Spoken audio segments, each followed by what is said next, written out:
1, Episode 3. Well, thank you for listening in today to the Building a Refuge podcast, otherwise known as The Bar. Rusty, you're kind of smiling at me a little bit because you get a kick out of this, don't you?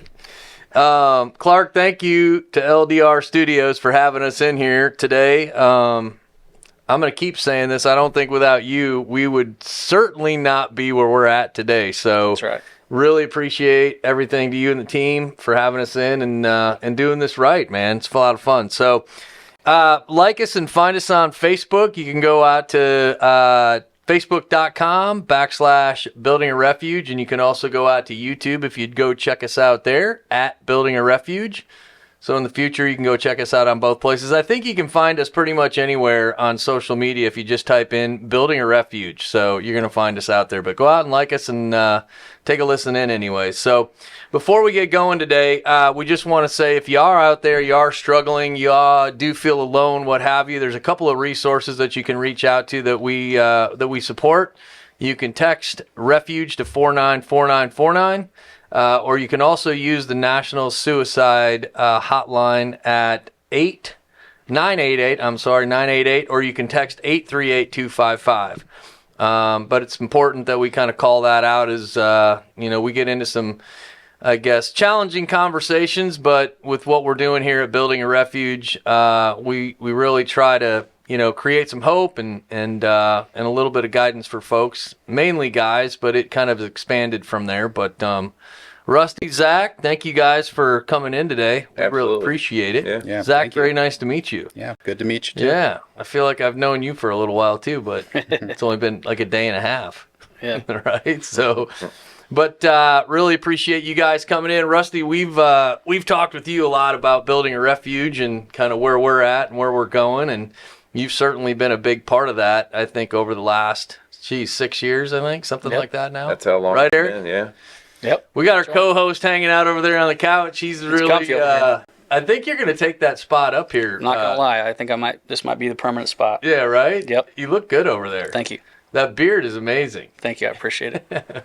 We're coming out of No Shave November, and mine is still a little bit scattered, but it's all good. You're getting there. I'm getting there. Hey, You need a second November. Yeah, Clark's got a great beard too, man. I mean, he's got it going on. I Zack over there. He's got a Colorado beard. Yeah. That's I feel beautiful. intimidated. Rusty's got a good one going. I feel like the only one that can't get there. But so, anyways, but hey, thank you guys for coming in. Maybe to just get us started a little bit, Zack, you're as Erik said from Colorado.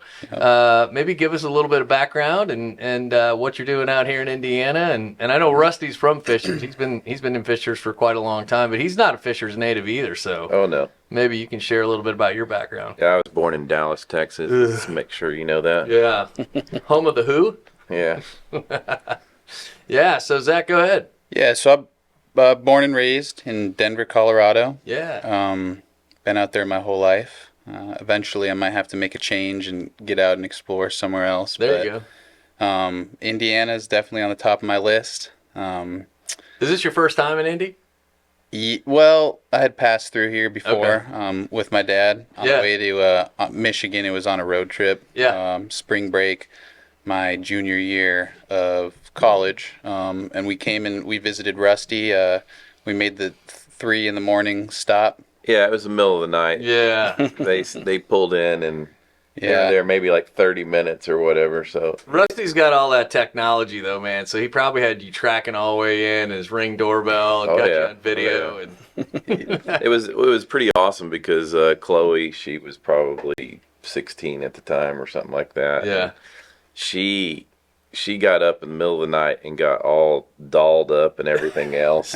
That's just great. because she knew there was going to be pictures taken and everything else. Yeah. It's like, and part of that social media deal, right? Well, and it was like the first time she was really meeting Zack, and she was trying to make an impression. Yeah. So it's like, we got some pictures of her dolled up at 2 a.m. So did she make an impression? Yeah. I think I had seen photos of them throughout the years. We had exchanged Christmas cards. And I had never really had a chance to really meet Chloe or Corey or Rusty or Michelle. So yeah, it was good to stop by. I wish maybe we would have had a little bit more time together. Yeah. But Yeah, I'm happy to be here, and I spent the last week with Rusty, and he's been showing me around the community.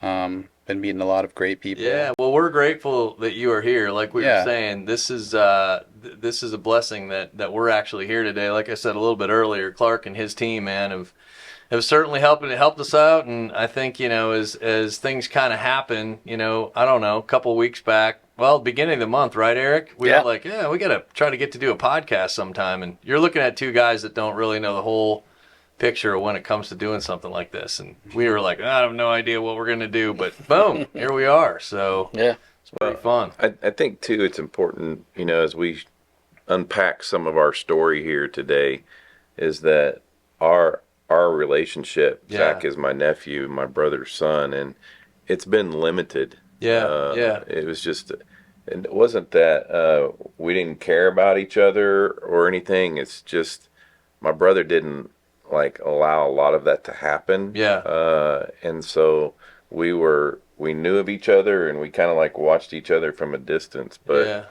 so this is really cool. When he says he's thinking about Indiana, that's only in the last few days that he's thought about Indiana. He didn't really know. Mm-hmm. Yeah, I mean, it is. I mean, like I've said, Rusty shared a little bit, with us about it. Your all story and together, and kind of how things have, progressed, I guess, over the last, year almost now coming up, right? And which is pretty cool. I mean, it's to me it is anyways. I mean, how I think God aligns everybody in one way or another. Man, it's a pretty cool story through an event, right, that we've all kind of experienced, So just to take a step back real quick, Rusty, you said you were born and raised in Dallas. I was born in Dallas, but I was raised in Tulsa, Oklahoma. Right. My parents divorced when I was a little less than a year old, so my mom pretty much raised me and my siblings. I have two brothers, obviously. Curtis was one of them, and two sisters. Yeah. So we grew up in Tulsa, Oklahoma. All right. And then I moved to Dallas and went to seminary there. I was in seminary down in Fort Worth and lived in Dallas. And yeah, those were the rough years during the Cowboy years. Tom Landry, I think he was 1-11 one season. He's a pretty cool guy, though, man. Oh, yeah. I even kind of liked the Cowboys back in the 70s. I was working. Here's a cool story. Is I was working in the church at the time, at seminary. I was passing out balls and skates in the gym or whatever. But the pastor of this big old church calls me down to the office. I didn't even know he knew my name or whatever. Yeah. And so I walk into Dr. Pleitz's office, and standing there with Dr. Pleitz was Coach Tom Landry. Oh, sweet. And he's like, cool. I know you're a huge Cowboys fan, but I wanted you to meet my friend Coach Landry. And it was we took a picture together. Did you have butterflies? Oh my gosh. It was as a child, I watched this man and just football with Roger Staubach and all those guys. So it was just a great experience. Yeah, that's awesome, man. Yeah. I mean, as much as we kind of go back and forth about the Cowboys and NFL teams, man. I mean, it's pretty cool to meet somebody like that. Absolutely. Absolutely. So when did you move to Fishers? I finished seminary in December of 88, and we moved here in February of 1989. Okay. And I was at Northside Baptist Church doing the youth ministry and recreation ministry there for 18 years. And where are you at today? Well, 2007, I walked out of that church after being there 18 years, had a decent salary, and just it had become my family. Yeah. But I had gotten to a point in my own faith where I was tired of playing the church game. Yeah, man. I was tired of just doing the institutional thing, and so I literally walked out the door in 2007. Yeah. And I sat down with 4 of my friends and said, I don't know what I'm going to do. And for 3 months, I sat on my couch. Watch baseball. Yes, watch baseball, of course. And eventually the Lord's like, you're going to do crisis intervention, you're going to do disaster relief, and you're going to teach the Bible. Yeah, right on. And everybody's like, well, how are you going to make money doing that? And I'm like, I have no idea. It's like, that's not my problem. Yeah. If the Lord's telling me this is what I'm going to do, it's what I'm going to do. And I would say pretty much is what we're doing right now. And not so much the disaster relief as much, but the crisis intervention and teaching the Bibles definitely happen on a regular basis. Yeah, right on. No, I mean, you, like I said, Rusty, you and I have hung out a lot. You're Sure. a big part of my life, and like Erik and I said, man, we're just grateful for you to be on, Zack, to get to meet you, and as you know, Rusty, just to share a little bit, because I think when you got to connect some of these dots for people that are listening and watching, they got to kind of understand how we all end up in the same room together, right? Right. As Rusty knows, I lost my brother in 2015 to suicide, and Rusty showed up in my life that night. And when I first put eyes on this guy, I was like, God, I hope he's not a pastor. Yeah. And but something led me just to turn around and introduce myself to him, and so I did. And man, we've been good friends, and you've helped me through a lot of junk, over the past 6-7 years. So. Yeah.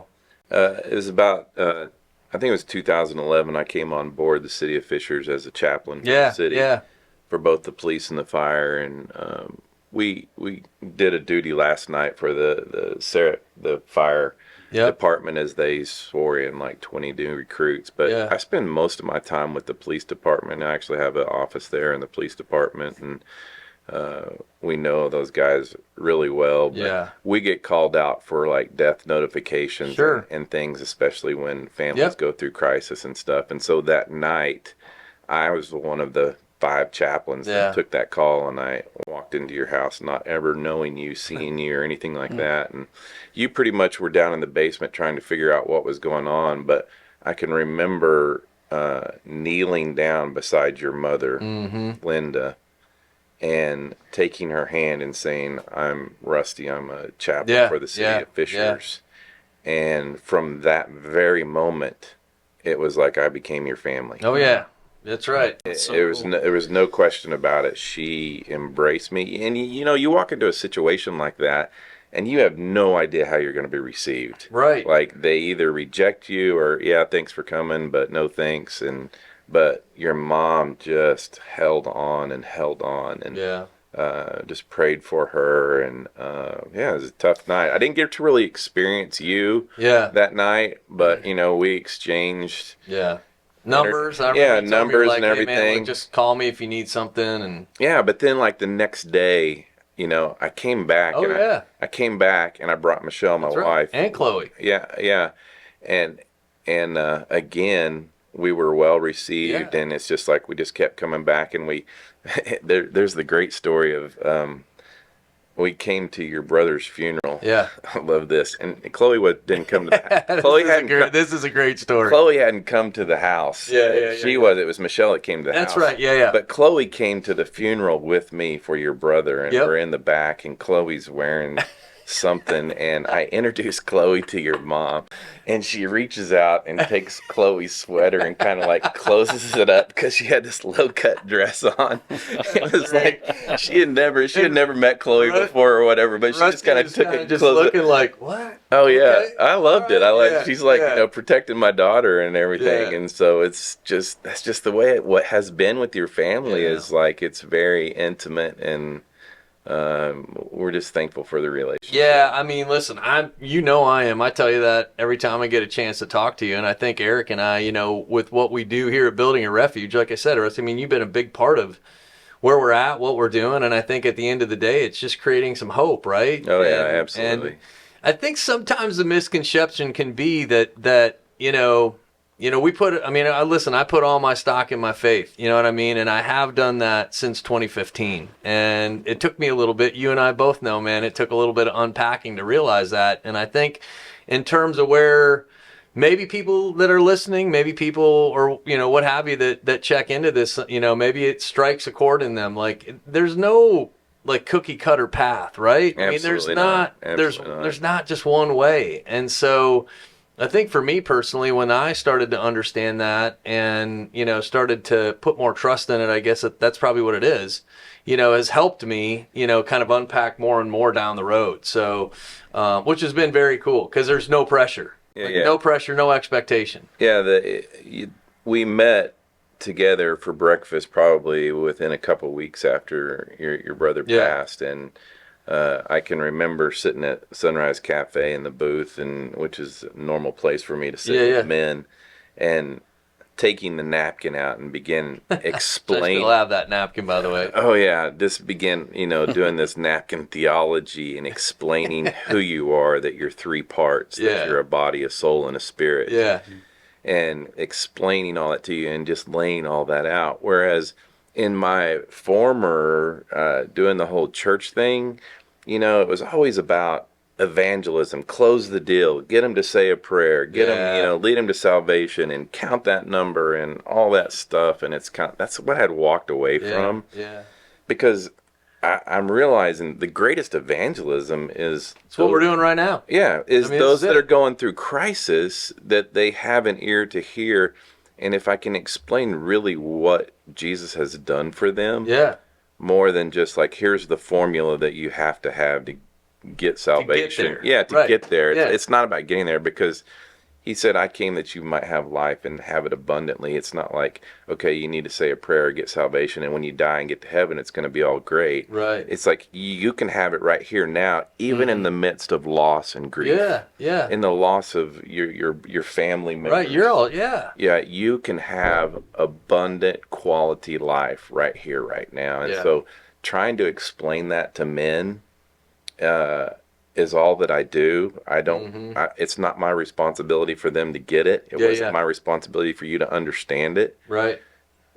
It was just like, I wanted you to know. I wanted to tell you so that if the Spirit speaks to you, which he did, he that's absolutely exactly right. did, that you could have that abundant life as well. I mean, here's the thing. Erik and I, we shared a little bit this earlier on our podcast that was just put out a couple weeks back anyways, right, Clark, when we were in here. But, Erik and I wouldn't be connected and doing this, quite frankly, if it, I'm going to say it, you're going to say it's not me, but if it wasn't for you. I get it, right? But at the end of the day, Erik and I had known each other for 16, 17, 18 years, and 16 of those years, we didn't speak. Right. They moved away, we moved away, we started living our own life, they did their own thing, and, you shared with me, you're like, hey, man, at one of those breakfast sessions, like, hey, take a listen to this just series on grace that we're doing, and I'm like, okay, I'll listen to it. Forgiveness, we were doing forgiveness. Yeah, and I was like, okay, because I travel, I'm on the road a fair amount, and so it took me until May. Like, this was in March when we sat down and did this. It took me till May till I actually was like, oh, yeah, Slacker. Right? I got a C grade on that deal. But it took me till then, and then I was like, oh, yeah, Rusty gave me this, this link. And so I started listening to it, and Erik and Jen, man, it was their first, and I mean, it just hit me like a bolt of lightning. Like, I was like, holy crap, man, it's Erik and Jen. Right? Yeah. And so I called him immediately, and Eric's like, Brandon, Leum. He's like, what the hell are you doing?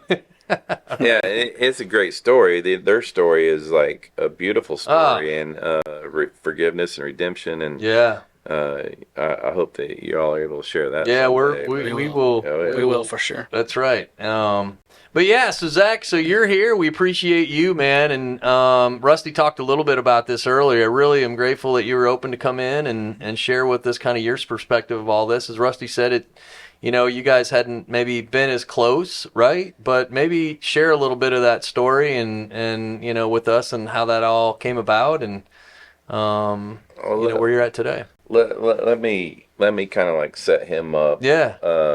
And here's the thing that's really cool about today and this is that obviously my daughter Chloe got married last week. That's right. Congratulations, by the way. Yeah, thank you. Yeah. It was a great weekend, and so we had been in Colorado just in the last few weeks because we went to a Mercy Me concert at Red Rocks, and I'm like, Zack, man, I'll buy you a flight if you just come here and go to the wedding. And then you can come home with me for like a week and just hang out with us for a week. And he said, yeah, I can do that. And so cool. Here we are this week. It's this week. And you text me and say, hey, can you come do this podcast? And I'm like, I got Zack here with me. It's like, okay, I'm going to pull Zack in on this podcast with me. And we're going to tell our story because it's all God's timing. Amen. Mm-hmm. I believe it. But it was a year ago in August that Zack's sister called me, Allie, and basically said my brother Curtis was in a car accident and he didn't survive. And so immediately I called the rest of our family and told them that Curtis had passed. And immediately I said to Michelle, I was like, I got to go. Yeah. I got to get on a flight tonight Yeah, and, of course. and go to the family. And so I did. I got on a flight late that night, and that's another whole story in itself, me flying out there. But when I landed, my sister Heidi called me, and she said, we found out some more information from friends that Curtis actually died by suicide. Yeah. And so obviously that's devastating Yeah. information. And I went to the hotel that night and just kind of processed by myself. And then that next morning I showed up at the front door, and Allie, Zack's sister, and his mom came to the door, and I didn't know how I was going to be received. Mm-hmm. I'm like, and I basically said, Allie, I know what happened. Yeah. And there was this relief, and we just hugged and everything else, and it was a special Yeah. 3 or 4 days just sticking there with the family and everything else. And Rusty, how long had it been since you guys had, like, you'd been out there, or you guys had talked, or you and Curtis had talked, or how much of a time frame was there? it had been a while since Curtis and I had talked.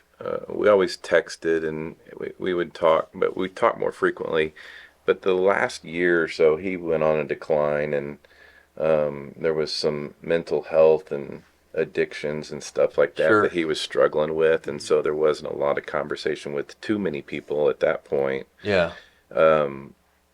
But I would say Curtis and I were pretty tight. We both respected and loved each other dearly. Yeah. Yeah. And we would communicate very clearly, and talking to Zack while he's here this week and just communicating some of those stories that we've had in the past Sure. were very affirming. So to get to Zack's story, he's the one that found his dad. Yeah. And as a chaplain for the police, I'm constantly dealing with police officers that are seeing things and dealing with things that are just, Yeah. it's unbelievable what they experience. And so Yeah. I knew what he experienced, and I'm like, let's go out to eat. And so we went and got sushi. Mm-hmm. And we're sitting there at the table, and here's the deal: is I believe that Curtis knew Jesus as a child, but he Yeah. didn't really pursue him as an Yeah. adult, and neither did he cause his family to pursue him. Yep. And so we're sitting there and talking, and one of the things that Zack said to me was, you remember what you said to me? Yeah. Well, so Rusty, I had known who you were. My dad had shared Yeah. all about their family with me. Sure. Even though he kept us away physically. Yeah. So I kind of knew like who Rusty was before he had come and been there the day after, showed up at our doorstep, just like, my dad would have done with anyone. Mm-hmm. But I told him, I said, yeah, man, I'm all about Jesus. Yeah. Been And on fire for my Jesus for the face- last 2 years. my That's face what you is- said to Rusty? Oh yeah. Yeah. Okay. My face just like, what did you just say? Right. Yeah. Yeah, he wasn't expecting that at all. And I kind of knew that like he was going to be surprised. Yeah. But yeah, it kind of blew him away. Yeah. And so What was your thought? I mean, you're coming into this right during I get it. It's a chaotic kind of. Well, obviously we're grieving. We're both. I mean, this was within 2 days of everything coming down, and we're grieving. But the idea that he's talking about Jesus and he's believing Jesus, I'm like, where in the world did you get that? Yeah. Where did you, and that's what our conversation was like. You can tell him, how you came to know. Well, I think one of the biggest things that Rusty had presented me with was the fact that my dad had been with Jesus at a young age. Yeah. And I know there's no way you can take that away. Right. So that right there gave me a lot of peace. Yeah. With I mean, I was doing okay, a lot better than maybe other members of my family were. Okay. You You had that to lean on, right? I mean, you were able to lean on. I was, but just Rusty confirming that with me Yeah. was huge. Yeah, I don't, I only kind of laugh there as I remember back, because I struggled a lot with it, and he knows this. Him and I had spent a lot of time, unpacking this. Was, with my brother directly, and my brother was the same way, raised in the same way. We knew who Jesus was as a young kid, and kind of similar to what you were talking about, just because of the system. Me personally, anyways, I kind of went away from it because something in me, I just didn't align with it, right? The whole business side of church and the whole business side of religion and all that. To me, there was something more there, but I was like, I'm going to navigate somewhere else. Did not ever think that it would come in this way, right? This avenue, this vehicle or whatever. But, you had mentioned to me one time, like, hey, was your brother in his right mind? Do you think he was in his right mind when he did this? And I said, no way. Like, there's no way. Like, immediate no way, right? Mm-hmm. And I think in the way you explain that is like, it's really easy to say, hey, somebody passed of cancer, somebody passed of, heart disease, somebody passed of whatever complication, right? When somebody dies by suicide, you immediately, the mindset goes into this place of like, well, what could I have done, or what did I do wrong, or all these different things, right? And when you start to understand it, that there is a bigger picture to it, and that there is essentially an illness there, like somebody's not physically in the same place maybe they were once in a earlier life, sure, or whatever. Absolutely. It helped me settle in terms of my brother's passing, right? And it sounds like that, similar maybe in context to what you're explaining there as well, right? In just terms of, hey, look, man, there was something wrong here. The way of death is different, but there's something wrong. Yeah, obviously this podcast is about helping men through crisis and stuff like that. And you could probably expound a little bit on how Curtis was in his last year and some of the struggles that he probably, if you feel like it, you don't want to put you in a place that. Yeah, absolutely.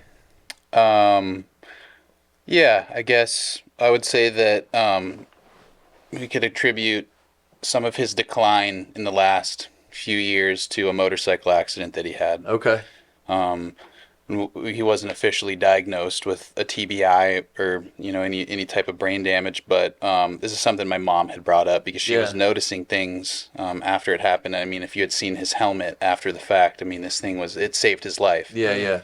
He got in this really bad motorcycle accident and lost half of his right lung, broke all of his ribs on his right side.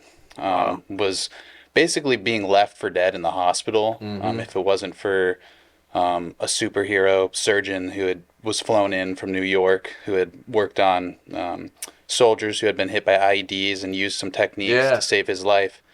So kind of, I don't think he really ever recovered from that. He was dealing with a lot of back pain. He had a laminectomy, spinal fusion, years previously. And that was starting to come back, a lot of that nerve root pain. So, I mean, and I'd see him get up out of his chair and he would scream. I had never seen him in so much pain, and this was maybe like a month before it happened. So he was dealing with a lot of pain, still struggling with alcohol. I mean, that's something that kind of had been a theme for as long as I'd known him. But it was getting worse, and he was kind of letting himself go. Just wasn't taking care of himself. I mean, he was the guy who was running 6 miles a day to go meet my mom at work. And, I just remember maybe a week before, he's walking across the street, and I look at him and I go, "Hey, man, you look like shit. What's wrong?" And this was all out of love. All my intentions were there, but I felt bad about kind of the way that I had worded that, or my demeanor towards him. But it was all out of love, and he looked at me and he goes, "Oh, I'm doing okay," and my heart just melted when he did that. And then my whole tone changed, and I'm like, "Okay, well, I'm worried about you," and he's telling me he's okay. His whole thing was he was John Wayning it. Right. Yeah. And I mean, guys have a tendency to do that, man. I mean, especially it sounds like in your dad's case with everything that was going on. you don't ever want to outwardly come and say, yeah, man, I'm struggling, right? That's probably the hardest thing that Erik and I have seen, Yeah. in anybody that's been open enough to be, talking to us about what they're going through. Yeah, well, I mean, he was kind of always like that. It was always hard for him to express his emotions. He was better about it towards his family. Yeah. But I mean, especially with others, he would kind of push people away to protect himself, I think, in some way. But yeah, he was dealing with healing from a torn quadricep that happened a month before, that he went to get PT at the place I work at, showed up twice. Yeah. And that's, that could be a 6 to 8 month Right, rehab. right. So he just kind of was giving up on himself. Yeah. And I was there to witness the last, month of that decline. And the day it happened, I had come home from work, and he had been, I mean, there was just so much going on. I don't even know where to start, but like my car was stolen because he had spare keys in his house for my car. They used my mom's garage opener to get in there, took $3,000 worth of cash that he had sitting there because he was going to go buy a motorcycle in the morning for my brother. Yeah. Took my keys, figured out where my car was, took my car, and then they found it 3 weeks later. But I was in school, so he's dealing with all this for me because that's just who he was. Right. He was always there for all of us, and just very selfless. Only cared about his family. So he's doing all this, and it's stressing him out. I mean, he gets to the impound lot, and because of COVID, I didn't want to register my car. I thought I could get away with it for like a year. Right. And the police officer turns on police officer mode with him. And he's just trying to help, so and he tells him to get out of the car and all this. And anyways, so he's done with all of that, and I get home, and I'm sitting there. We have 2 identical chairs, and we're just sitting there, and I can just tell he's totally exhausted. And I'd seen him like that before, so nothing really stood out too much about it. Yeah. But I'm sitting there, and he's like, hey, I'm handing this over to you now. I've done all I can. Yeah. And I remember him telling me, like, look, I didn't grow up with a father who would do this for me. And I was very appreciative, and I was like, thank you. That's cool. I get what I need to do. I'll go do it. And then I get up and I leave. And as I'm walking out the door, I say, hey, Greg and Olivia, this is my brother and his girlfriend. Right. They were visiting from Elko. Okay. And he had been there about a week before with my mom to spend time with him, and they had a great time. They didn't notice anything off about my dad with the time they spent with him. And I said, hey, we need to plan something, go to the mountains and do something with him. And it's like that completely just went over his head. Yeah. And he just looks at me and he goes, hey, Zack, I love you. Interesting, yeah. And I'm not thinking, Yeah. we're always telling each other we love each other. Yeah. So I go, okay, man, love you too. Yeah. See you later. I shut the door, go over to where I live, and 3 hours later, I'm taking out the trash. Yeah. And I get a text on my phone, and it's this long message from him. Yeah. And he's not someone who's good at texting. It probably took him a long time to write, but and I skip and I see the bottom, and it's like, you'll find me at this park. And I get into the car. I mean, I'm on 2 wheels, like driving oncoming traffic. I'm just trying to get to where I need to go and find him. I get to the wrong park, and then I realize that it's another park that starts with a G. Yeah. So then I go to that park. That's where I rolled up, and I see him. Yeah, because this is a park he'd go, and it's. I think it was peaceful for him to go. It was across from Cherry Creek Reservoir in Denver. Okay. Really beautiful park, but that's where I found him. Yeah. Just sitting there. Thank you for that, Zack. I mean, listen. Yeah. I just want to say thank you for sharing that, because I think it's important that we recognize that. One, I think it's important for whoever hears this and they sit in your same shoes that have gone through that similar experience. And I just appreciate you being open and sharing that. Absolutely. It's obviously probably the most traumatic thing that he'll ever experience in his life. And so one of the things that you said to me, Zach, I'm like, because I'm concerned about even your own mental health and experiencing all that you just shared. But you said to me, there was only one way to get through it. Mm-hmm. You remember what you said? Yeah, with the Lord. Yeah. It's... Like, and you had come to know the Lord just 1 year earlier. Like through a roommate. Mm-hmm. And do you not feel that the Lord like prepared you for that one specific day?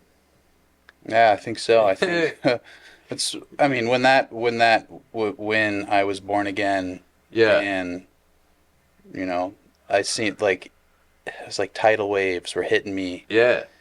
Day after day, my life kept like it just got tougher. Yeah. It seemed. Yeah. And then that happened. Yeah. But I think I was being prepared for that in some way. Yeah. I mean, listen. I agree with you, and I say that only from a standpoint of going through it as a sibling and losing my brother. I'd always had, like I said, I'd always had Christ in my life. I just never really, I was always the guy like, yeah, I'm good.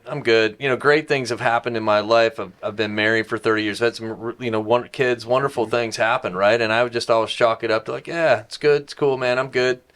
Thanks a lot for that. I always just kind of had that perspective of only the good things come, right? But until I went through a situation like this, did it almost open me up more to realizing like that was the only way that I personally got through it. I told you that the night you came. And shortly a few days after that, I want to say this though as well. I think sometimes when, we get in an environment like a media, place like this to talk about this, right? I mean, as we said earlier, Rusty, there's no cookie cutter approach to this, right? There's no like, oh, here's the keys, here's the path, here's the answer, right? I mean, what we know is that foundationally, I believe 100% in my heart, when you lean on him, he's going to walk you through it. When you put yourself into it. And there's probably a million different ways that somebody can paint that picture on what they think you need to do or what you should do or all the other bullshit that kind of comes along with the right way to do it, right? It's just real easy, man. Just believe and love everybody. That's the two pieces of, him giving back to you. Yeah. And I think that's just important to call out because I just think where you're at, it's obvious. I can feel it on you. I can see it on you that was, there was a foundation for you to get through what you went through.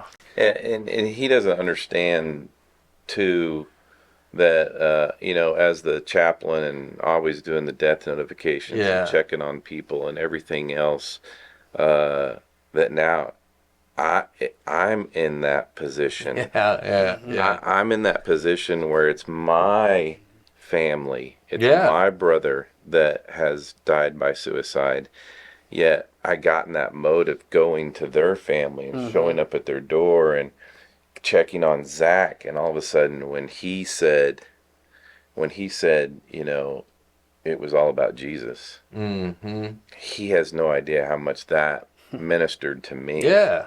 I was glad to affirm him about where Curtis was, but I was hurting, but yet was still taking on that role. Yeah. And this guy, who I hardly even knew at the time, just filled my soul. Yeah.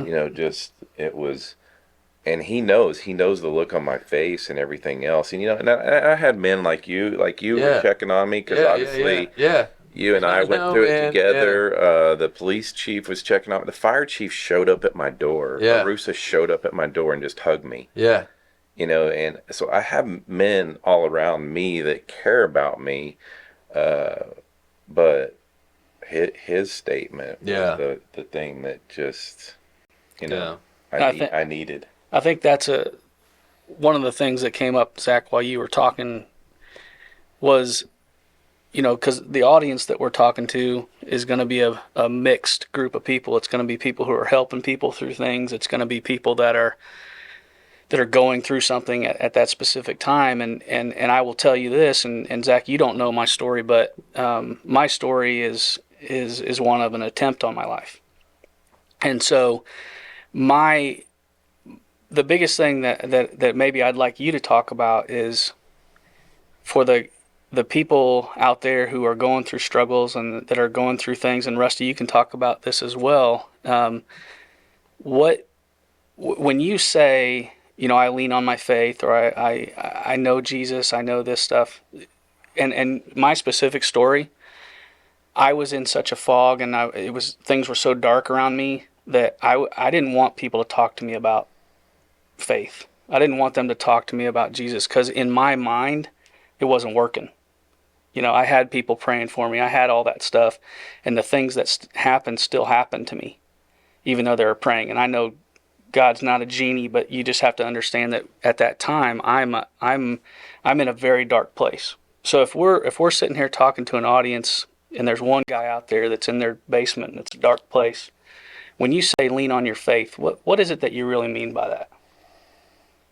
So I guess I want to preface that by saying that I'm very young in my faith. Sure. I can't regurgitate scripture. I can't either. I can't either. And Calling that necessarily guy make to those get help. connections. Jesus just makes sense to me. Yeah. It's awesome. But I would say that, my prayers aren't always answered, and all of this. I mean, I feel like there's a lot of things I've been praying for a long time, and they still haven't been answered. But I get that there's a reason for that, and that's because we have the kingdom of heaven waiting for us, and like if we're able to go through these hard times here, and then once we're there, it's just like, this doesn't matter that we're going through all this pain and suffering. I mean, because that'll all be over. Yeah. I mean, that's just the way I understand it. And it's like, I just accept that all the, like, there's still going to be crisis that happens in my life. Yeah. But I'm just prepared to deal with that. Let me answer part of that too. Yeah. Because the difference between Zack and the rest of us is he doesn't have religion in his life. Yeah. He doesn't have. Eric and I are both like, yeah. He doesn't have religion. He doesn't have church. He doesn't have all that background. And so his roommate just told him about Jesus, and he read the New Testament. Yeah. And that's all that he's got. So when he's used the word accept, I just accept it. Yeah. I mean, it's like, it's totally different than what was pushed on us. Right. And like, totally, you're having to ask for forgiveness every night, and you're having to you have to be this model Christian. You have to live your life this way. All that stuff that was forced on us. And it's like, when you come to the realization that's not what it's about. Yeah. Is when Jesus died and I believed in him, he made me holy. He set me apart. He made me righteous, the righteousness of God. He totally forgave me of everything I ever did, because he died one time. Not every night that I ask him, but he died one time. That's right. And took care of all my crap at one time. Yeah. He took care of it all.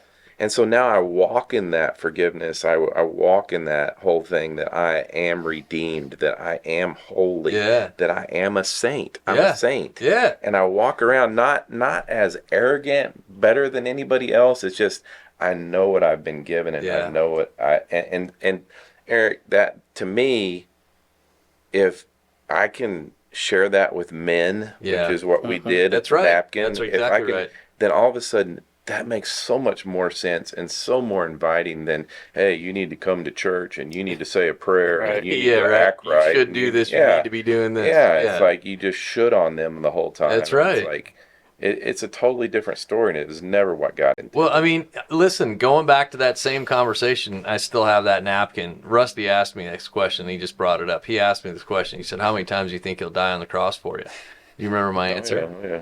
I said, I don't know, probably as many times as I need him to. Yep. And he was like, he didn't get like, oh, you're wrong, right? It wasn't anything like that.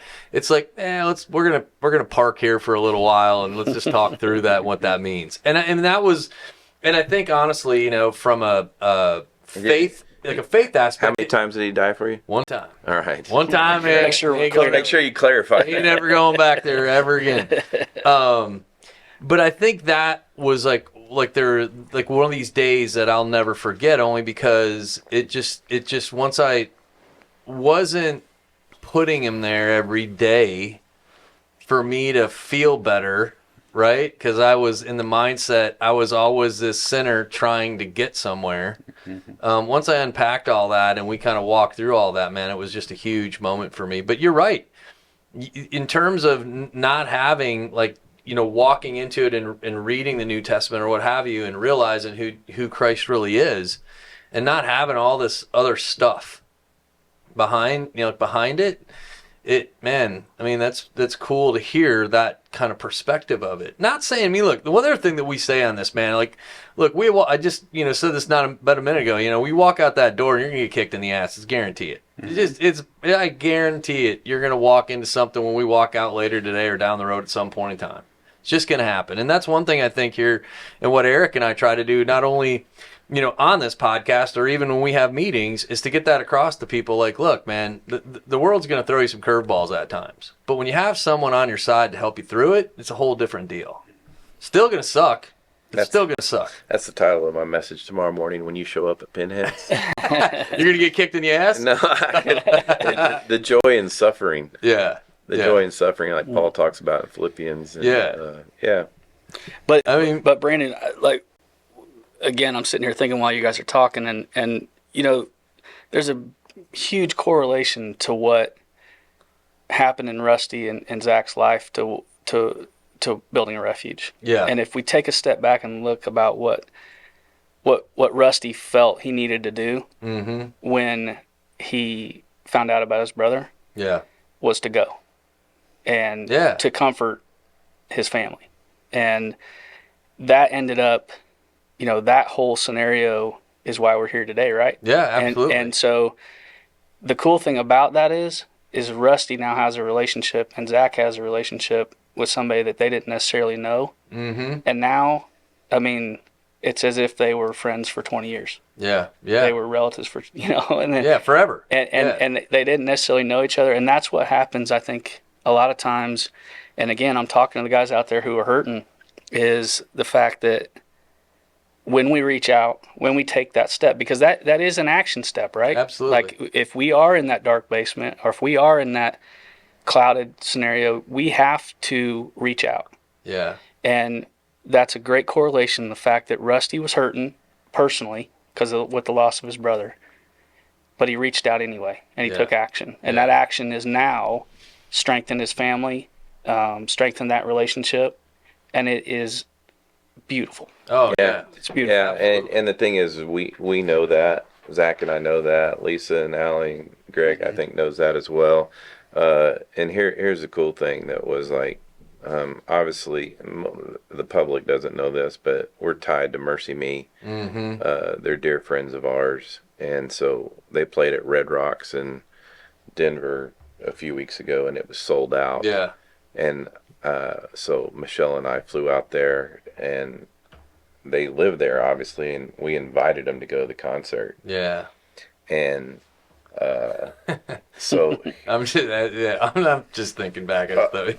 oh yeah. And so, like, we're literally sitting there hearing the message from Bart, and you know, it's the truth, and I was overwhelmed, like literally I was sobbing because my family, who I hardly knew at the time, is finally getting to hear the truth, you know, of the gospel and experience it. And it was just so overwhelming experience to be out there with my Well, hey, Clark, I'm going to throw this out here, but you have a pretty awesome recording studio back here, so maybe we'll get Rusty to pull some ties and get Mercy Me in here one day to jam a song for us. I'm down for that. Down for that? Geez. Down for that. Huh? No pressure, okay? Yeah, no no pressure, pressure. but no.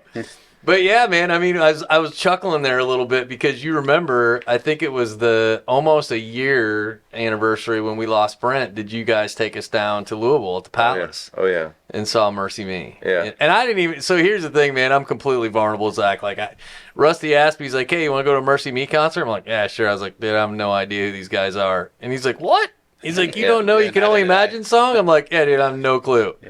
Right? And, but it's just so cool. You know what I mean? Like, yeah, it was such a great experience. He's downloaded their music now that he's actually experienced them. It's like, and then he's riding here in the car, and Michelle's car, she's always got it on the message, and it's like every hour Bart's on the radio, you know. Yeah, it's like it's amazing, man. Like, you know, and I would have never. I mean, I would have never probably picked up or downloaded or whatever until somebody introduces you to, like any other music, right? I mean, and now, I mean, he's on my play. They're on my playlist. I mean, heck, I already told you to tell him one of my favorite songs is the one he does it in New Orleans style. Is "You Got a Friend in Jesus." Oh yeah, I love it. Man, it's the greatest rendition, man. I listen to it all the time. You know, I mean, yeah, and obviously the wedding was down there. Chloe married Bart's oldest son, Sam. Yeah. So we did the rehearsal dinner at the studio. Yeah. Friday night, and Zack and Allie got to be there.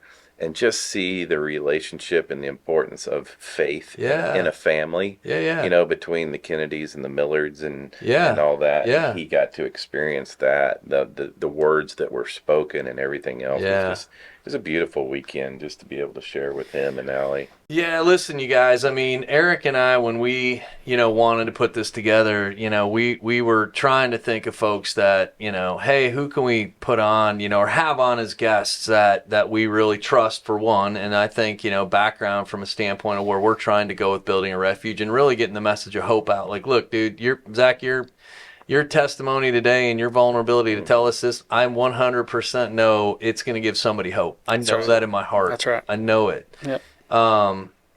But it's like we were trying to figure out, like, who can we have on, right? So we had some folks on, and we're going to release some future podcasts. But one of the questions that we've always kind of tossed out there, and Erik, I thought, you know, this is a great question for everybody. And it simply is like, why were you open to coming in today? You didn't know me and Erik, and I mean, I know you're building this relationship with this dude, right? But and the same thing for you, Rusty, both you guys, man. I mean, like, what had you open to saying, yeah, man, let's go in and do this? I think I trust Rusty. I know that he wouldn't set me up for something I was going to fail at. Yeah. Yeah, he really didn't know what he was walking into. I had no idea. I was telling him on the car, I was like, wait, should I have prepared? I've never, I mean, it's like, it's weird hearing my own voice through the I know, right? The headset. Yeah. I mean, we didn't know until Clark, couple of weeks ago. Yeah. I mean, I was like, I'd never done this before, and he's like, Clark's like, yeah, come on in, man. We'll shoot a dry run and see what you think. Well, I think you know the reason I'm here is it's the calling on my life. Yeah. Is to help men and women. Yeah. To come to know Jesus. We walked out of that fire ceremony last night, and he said to me, "Man, you got the greatest job in the world." I'm like, "What are you talking about?" And he's like, "Just telling people about Jesus." Yeah. And I do, I really do. I feel like I'm a free agent, that I can do what God's leading me to do, and he's obviously led me here today with Zack. And I spend my whole life probably dealing with people's junk crisis. Yep. And trying to encourage them and let them know that there is a better way. Yeah, a better right. way. And it's like explaining to Zack all week long, it's living my life by another source. Yeah. It's not me doing it in my own strength. I have this holy living God inside of me, and he's guiding me what to say even right now. Yeah. He's guiding me through every step of my life, and all I have to do is like let him. Yeah. I can either do it myself, or I can let him do it for me. That's why I'm here. Without expectation, absolutely, right? Yeah. Absolutely. With like, man, you just go with it. You know. Well, Rusty, I've you know, when we were thinking of people to have on, it was you know, the topic of faith and mental health. You know, I have a little bit of different perspective in it just because of how lost I was when I went through my stuff, and it was it has been and always will be a very sensitive subject for me, because I always put myself in the shoes of the guy who's really hurting. And I hear you. You're good. Yeah, man. There is